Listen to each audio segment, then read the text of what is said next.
فأنا ناصح لإخواني بالصدع بالحق تبيض وجوههم. السكوت في مسألة الحزبية يضرها، فاصدع بما تؤمر وأعرض عن المشركين. سلامي على دماج ورجالها والشيخ يحيى ودار العلم يا سعد بانيها. بسم الله الرحمن الرحيم. الحمد لله الذي أرسل رسوله بالهدى ودين الحق ليظهره على الدين كله وكفى بالله شهيدا. أشهد أن لا إله إلا الله وحده لا شريك له إقرارا به وتوحيدا،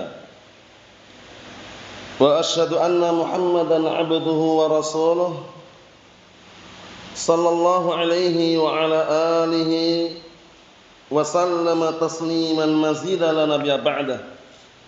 إخواني في الدين أعزني wa a'azzakumullahu jami'an wa barakallahu fikum. Sebelum kita melanjutkan bacaan berikutnya terhadap kitab Adab wa Akhlaq Thalibil Ilmi, seperti biasanya hadis yang sudah kita baca, yang menghafalnya setorkan terlebih dahulu. Barakallahu fikum, tafaddalu.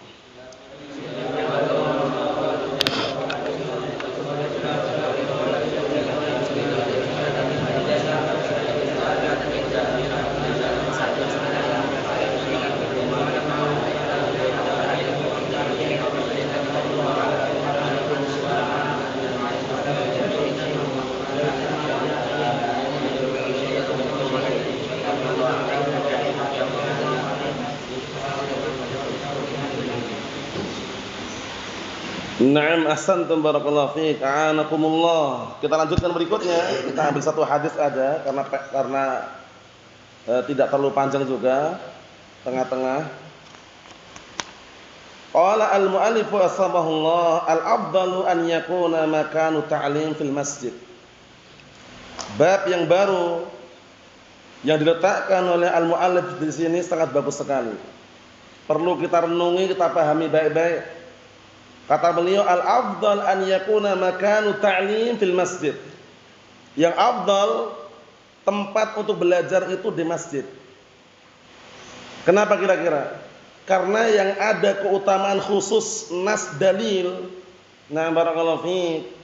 Nah, dan banyak dalilnya adalah belajar di dalam masjid.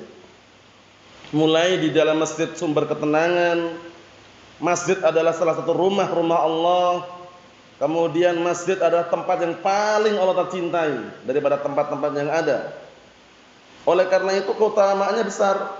Sudah di dalam masjid belajar, kemudian tempat yang paling Allah tercintai, kemudian tempat yang orang akan tenang hatinya di dalamnya. Bayangkan. Beda kalau orang belajar di kafe. Belajar di pasar. Belajar stadion, ribut, rame, bising suaranya. Tapi kalau di masjid, masya Allah, bisa dikatakan adem, tenang, tentram.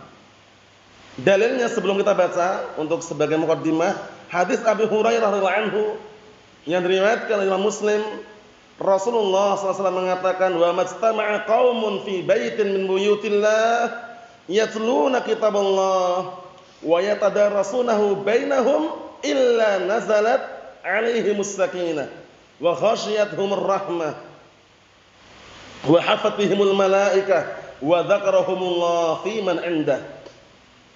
Hadis riwayat Muslim. Artinya apa?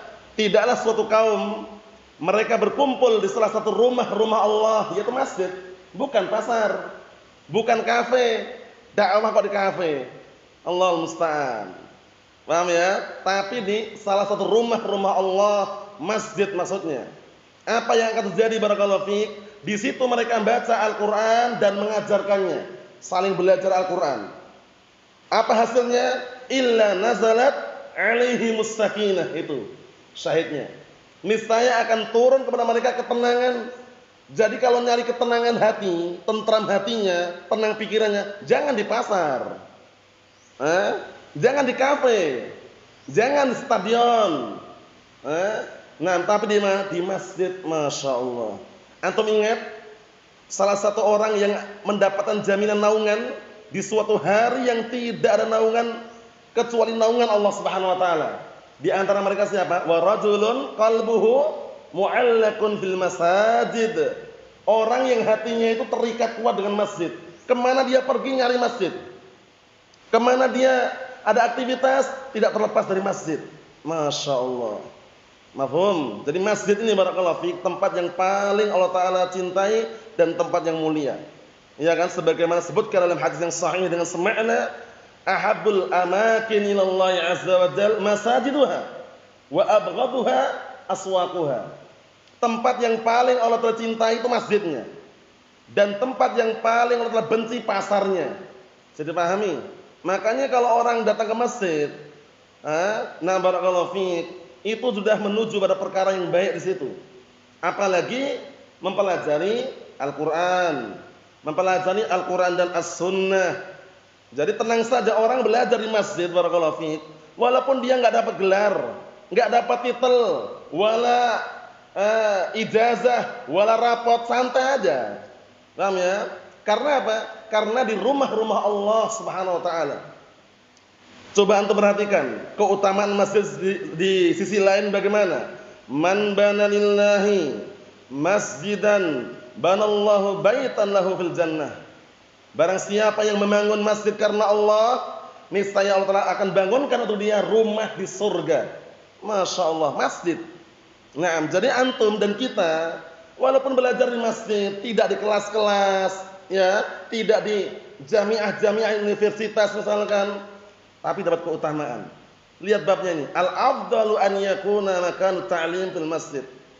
Yang afdal itu, yang paling utama, tempat untuk belajar itu hendaknya di masjid. Bukan berarti di rumah haram, tidak haram. Bukan berarti di luar masjid haram, tidak haram juga. Cuman afdalnya yang paling utama, karena keutamaan yang sangat besar, masjid itulah yang paling utama. Mafhum? Naam, antum lihat kisah Abu Hurairah, hadis yang diriwayatkan oleh Imam At-Tabrani rahimahullah. Abu Hurairah waktu itu sedang duduk-duduk berada di pasar Madinah. Di sana banyak orang sedang aktivitas jual beli, ada yang jual ini, beli itu. Kemudian Abu Hurairah radhiyallahu anhu mengatakan, "Ma'ajazakum, rugi kalian, bangkrut kalian." Akhirnya mereka merasa keheranan. Ya Abu Hurairah, wahai Abu Hurairah, kenapa kita dibilang rugi? Padahal kita jual beli transaksi. Nah, kemudian Abu Hurairah radhiyallahu anhu mengatakan, kenapa kalian tidak ikut serta mengambil jatah kalian? Di sana ada orang sedang bagi-bagi warisan. Lihat itu. Kira-kira di mana bagi-bagi warisannya? Di pasar? Bukan. Di kafe? Bukan juga. Paham ya? Nah, di mana kira-kira? Kemudian Rasulullah SAW dalam kisah kemudian Abu Hurairah anhu ketika ditanya seperti itu, beliau mengatakan, "Nam fil masjid." Di masjid. Langsung mereka berbondong-bondong ke masjid mencari mana warisan dibagikan. Karena menurut mereka warisan itu uang gitu loh. Lihat di masjid enggak ada orang bagi-bagi uang. Enggak ada orang bagi dinar wala dirham. Yang ada orang baca Al-Qur'an, mengajarkan Al-Qur'an. Ternyata setelah sampai ke masjid, mereka pulang kembali ke pasar, ketemu Abu Hurairah radhiyallahu anhu. Kemudian apa kata Abu Hurairah radhiyallahu anhu? Apa yang kalian lihat di sana?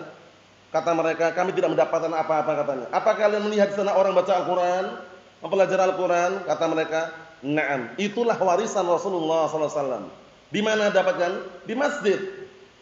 Nah, makanya kalau yang namanya masjid barakallahu fiik, jangan takut. Paham ya? Jangan takut nanti kalau ke masjid kena virus, di pasar semangat, masjid takut. Mengenang kembali tragedi Covid-19. Allahul musta'an. Jangan. Barakallahu fiik. Masjid tempat yang bersih, suci, biidznillah azza wajalla. Orang mau masuk masjid wudu, ya kan? Bersih-bersih. Mana ada orang masuk pasar wudu? Tempatnya biasanya kumuh, ya kan? Banyak orang-orang yang tidak berwudu jelas itu ya. Kemudian rapat safnya mereka kalau di pasar, ke masjid takut. Covid-19. Na'udzubillah min dzalik ya. Na'udzubillah min dzalik. Fitnah azimah yang sangat agung dan besar waktu itu. Semoga enggak terulang kembali. Masjid ditutup, orang takut ke masjid, sholat pun enggak berani. Adzan dikumandangkan, pulang lagi muadzinnya, masjid disegel. Allahul musta'an. Innama ya'muru masajidallah Man amana billah wal yawmil akhir wa aqamus shalah wa atawuz zakah wa aqamas shalah wa ataz zakah wa lam yakhsha illallah. Itu yang bisa makmurkan masjid, lihat itu. Hanya saja yang bisa makmurkan masjid Allah adalah orang-orang yang beriman kepada Allah, beriman kepada hari akhirat, menegakkan salat, menunaikan zakat, tidak takut kecuali hanya kepada Allah Subhanahu wa taala. Lah kalau takut dengan tragedi kemarin, takutnya berlebihan, akhirnya masjid disegel, ditutup, salat istau, shafnya berjarak, di pasar rapat shafnya. Iya enggak? Allahul musta'an. Naam, sekedar menyebutkan keutamaan masjid. Paham ya? Jangan sampai masjid ini kita jauhkan dari hati kita, barakallahu fi. Pastikan kita termasuk orang-orang yang wa rajulun qalbuhu mu'allaqun bil masajid. Orang yang akan mendapatkan naungan di suatu hari yang tidak ada naungan kecuali Allah Ta'ala adalah orang yang hatinya senantiasa terikat dengan masjid. Kita lihat hadisnya. Tidak terlalu panjang, tidak terlalu pendek juga, insyaallah mudah dihafalkan. Qala al-mu'allif rahimahullah fa huwa abraqu li husulil faidah ilmiyah, masyaallah. Yang mana masjid itu adalah tempat yang lebih berkah untuk mendapatkan faedah yang ilmiah. Ingat-ingat ya masjidnya, wa an yakuna al-iqtida' bin nabi sallallahu alaihi wasallam, dan juga dia secara tidak langsung telah iqtida, mencontoh Nabi sallallahu alaihi wa ala alihi wasallam, belajar di masjid. Mafhum? Nah, belajar Al-Qur'an dan As-Sunnah. Qala Allah, qala Rasul. Nah, haddatsana fulan, haddatsana alan. Hadis. Kita lihat hadisnya, barakallahu fi. An Uqbah bin Amir radhiyallahu anhu, qala kharaja Rasulullah sallallahu alaihi wa ala alihi wasallam. Simak ya. Wa nahnu fi suffah. Karena kita artikan dikit-dikit dari hadisnya Uqbah bin Amir radhiyallahu anhu. Qala, beliau berkata, suatu ketika Rasulullah SAW keluar dalam keadaan kami berada di Suffah. Suffah itu dikenal dengan emperan Masjid Nabawi. Paham ya? Kalau dalam bahasa Arab, barakallahu fiik, as-Suffah itu adalah barakallahu fiik mawdi'un fi akhir Masjid Nabi. Tempat yang berada di belakang Masjid Nabi, Masjid Nabawi maksudnya. Sallallahu alaihi wasallam. Paham ya? Siapa yang tinggal di situ? Disebutkan di dalam penjelasan para ulama, hum fuqara al-muhajirin. Kebanyakan mereka tinggal itu adalah orang-orang fakir al-muhajirin yang hijrah dari apa? Barakallahu fiik, Makkah ke Madinah. Paham ya? Nah, tinggal di emperan Masjid Nabawi. Berarti masjid kan? Nah, mereka duduk di situ, tinggal di situ. Dan kebanyakan mereka orang-orang miskin, orang fakir, tidak punya keluarga, tidak punya rumah. Paham ya? Sebutkan dalam penjelasan mereka, laisa lahum darun wala ahlun. Mereka enggak punya rumah, enggak punya keluarga. Nah, mereka sengaja hijrah, meninggalkan segala sesuatu yang ada di hadapan mereka, tinggal semuanya. Hijrah ke Madinah. Tinggal di emperan Masjid Nabawi, bagian belakang Masjid Nabawi. Nah, kita lihat kisahnya bagaimana. Suatu ketika Rasulullah SAW keluar dalam keadaan kami berada di Suffah, di emperan Masjid Nabawi. Faqal, kemudian Rasulullah SAW mengatakan, ayyukum yuhibbu an yaghduwa kulla yawmin ila Budhan aw ila al-Aqiq. Ini perhatikan ini ya. Siapakah di antara kalian yang ingin setiap paginya, setiap hari pergi ke lembah Budhan dan lembah Aqiq? Dua lembah ini dikenal dengan apa? Pasar onta penduduk Madinah. Paham ya? Jadi penduduk Madinah memiliki semacam tempat pasar onta di sana. Nah, barakallahu fiik, dikenal lembah tersebut dengan Budhan dan Aqiq. Mafhum? Rasulullah tanya, siapakah di antara kalian yang ingin setiap pagi, setiap harinya pergi ke lembah Budhan atau ke lembah Aqiq? Fayatiya minhu binaqataini kaumawaini fi ghairi ismin wala qat'ir rahimin. Perhatikan pertanyaan ini ya. Nah, kemudian dia pulang dalam keadaan membawa dua onta yang gemuk dan punuknya besar.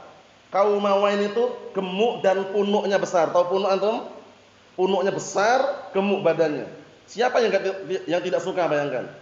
Fi ghairi ismin, tanpa berbuat dosa, wala qat'ir rahimin, tanpa harus memutuskan hubungan silaturahmi. Pergi ke lembah Budhan, ke lembah Aqi, pulangnya membawa apa? 2 ekor onta yang gemuk besar, punuknya besar. Tanpa berbuat dosa, tanpa memutuskan hubungan silaturahmi. Faqulna, kemudian kami pun menjawab, ya Rasulullah, nuhibbu dzalik. Para sahabat serentak mengatakan, wahai Rasulullah, kami sangat suka hal tersebut. Kami senang seperti itu. Qala, kemudian Rasulullah SAW, afala yaghdu ahadukum ilal masjidi faya'lam aw yaqra ayatain min kitabillah azza wa jalla khairan lahu min naqatain wa salatun khairan lahu min salatin wa arba'un khairan lahu min arba'in wa min a'dadihinna minal ibil, rawah Muslim. Ana artikan, setelah para sahabat mereka mengatakan, wahai Rasulullah, kami sangat mengharapkan dan pengen seperti itu. Pergi ke lembah Buthan, lembah Aqi, pulang bawa 2 ekor onta. Onta yang gemuk, punuknya besar. Paham ya? Tanpa berbuat dosa, tanpa harus memutuskan hubungan silaturahmi. Akhirnya Rasulullah menyarankan apa? Hendaknya salah seorang di antara kalian itu pergi ke masjid. Faya'lam, fayata'allam, artinya fayata'allam. Kemudian dia belajar di mana? Di masjid. Lihat ini. Pergi ke masjid belajar. Au yaqra ayatain, atau membaca 2 ayat saja, lihat. Membaca 2 ayat saja min kitabillah azza wa jal, dari Al-Qur'anul Karim, khairun, lebih baik lahu, untuknya min naqatain, dibandingkan 2 ekor onta tersebut. 2 ayat, bayangkan. Enggak banyak loh ya. 2 ayat ternyata lebih baik daripada 2 ekor onta yang gemuk tadi. Wa salasun, dan 3 ayat, khairun lahu min salas, lebih baik daripada 3 ekor onta yang gemuk tadi. Wa arbaun, dan 4 ayat. Jadi yang pertama kembali ke ayatnya, wa arbaun, dan 4 ayat, khairun lahu min arba'in, lebih baik daripada 4 ekor onta yang gemuk tersebut. Wa min a'dadihinna, dan sesuai dengan jumlah ayat yang dia baca, itu lebih baik daripada jumlah onta yang ada. Jadi pahami? Jadi menunjukkan keutamaannya belajar di masjid. Lihat, yang dibaca hanya 2 ayat saja, itu ternyata apa? Lebih baik daripada 2 ekor onta gemuk yang punuknya besar. Masya Allah. Syahidnya mana syahidnya di sini, barakallahu fiik? Syahidnya adalah afala yaghdu ahadukum ilal masjidi fayata'allam, faya'lam maknanya hendaknya salah seorang di antara kalian itu pergi ke masjid, kemudian belajar atau membaca Al-Qur'an 2 ayat saja. Itu lebih baik untuknya daripada 2 ekor onta. Atau 3 ayat lebih baik untuknya daripada 3 ekor onta tadi. Atau 4 ayat, atau seterusnya. Jadi pahami ya? Ini menunjukkan bahwasanya keutamaan orang belajar di masjid, barakallahu fiik. Nah, keutamaan yang lain juga, nah sebagaimana sudah kami sebutkan tadi ya, masjid adalah salah satu rumah Allah Ta'ala.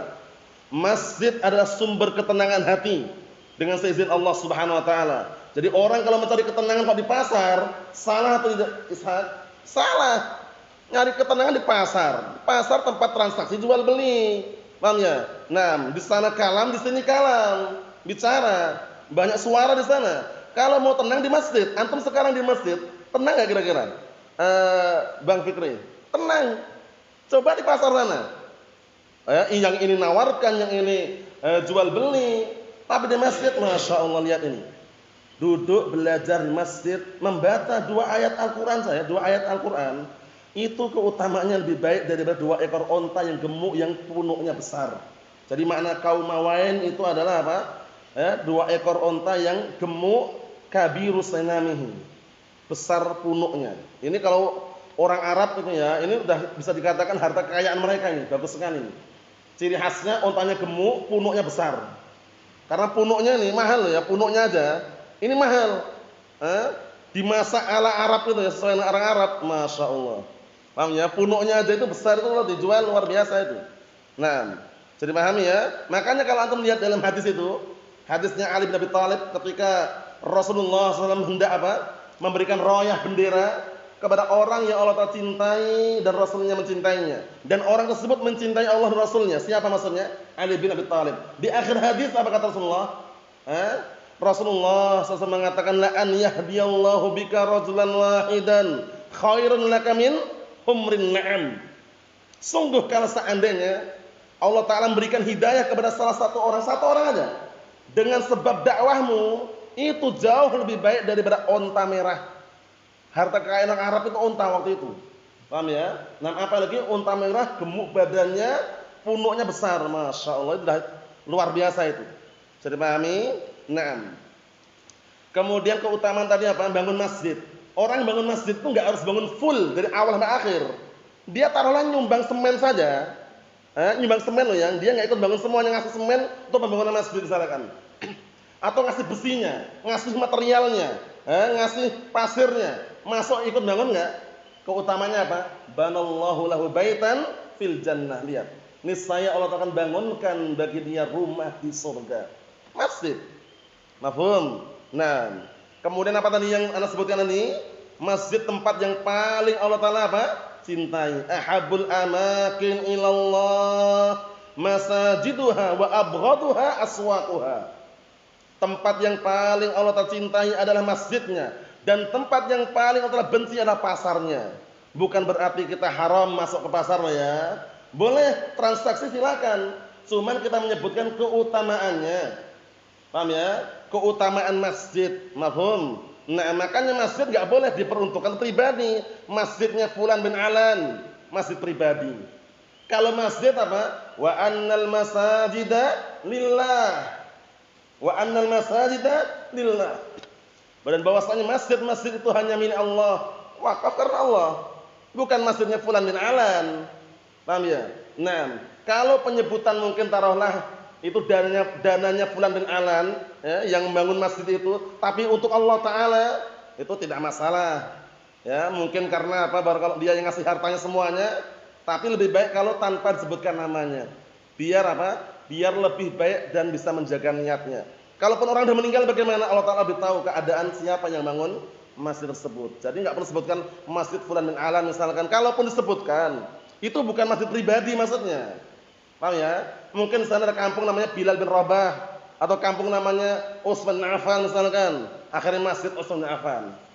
Itu bukan milik pribadi maksudnya ya. Yang dilarang itu masjid milik pribadi. Paham ya? Nah, sehingga orang mau sholat itu enggak boleh disegel misalkan. Nah, tapi apa? Wa annal masajida lillah fala tad'u ma'allahi ahada. Dan bahwasan masjid-masjid itu hanya milik Allah. Di sini ada dua makna masjidnya, masjid tempat sujud dan masjid anggota sujud. Jadi masjid tempat sujud tidak boleh peruntukan kecuali hanya untuk siapa? Allah Subhanahu wa taala. Dan anggota sujud kita ini tidak boleh kita peruntukkan kecuali hanya menghadap kepada siapa? Allah Subhanahu wa taala. Mafhum? Naam. Ikhwani fid din, a'azzani wa a'azzakumullah jami'an wa barakallahu fikum. Di sini juga ada faedah yang perlu kita ulang kembali mengenai sahabat yang mulia Uqbah bin Amir. Uqbah bin Amir beliau adalah Al-Juhani. Bedakan dengan Uqbah bin Amr, mirip tapi beda. Sama atau mirip? Naufal? Beda ya? Nah, sama-sama Uqbahnya, cuman Uqbah bin Amr lain. Uqbah bin Amir lain. Kalau Uqbah bin Amr siapa kunyahnya? Nah, kita lewati. Yang yakin? Kalau yakin insyaallah aman, kalau ragu keliru biasanya. Belum? Coba Farid. Yang yakin Uqbah bin Amr.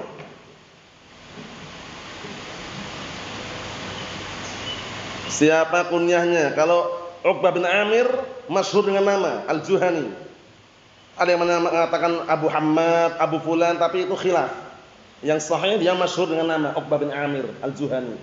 Kalau Uqbah bin Amr, Abu Mas'ud Al-Ansari Al-Badri. Mafhum? Jangan sampai lupa ya.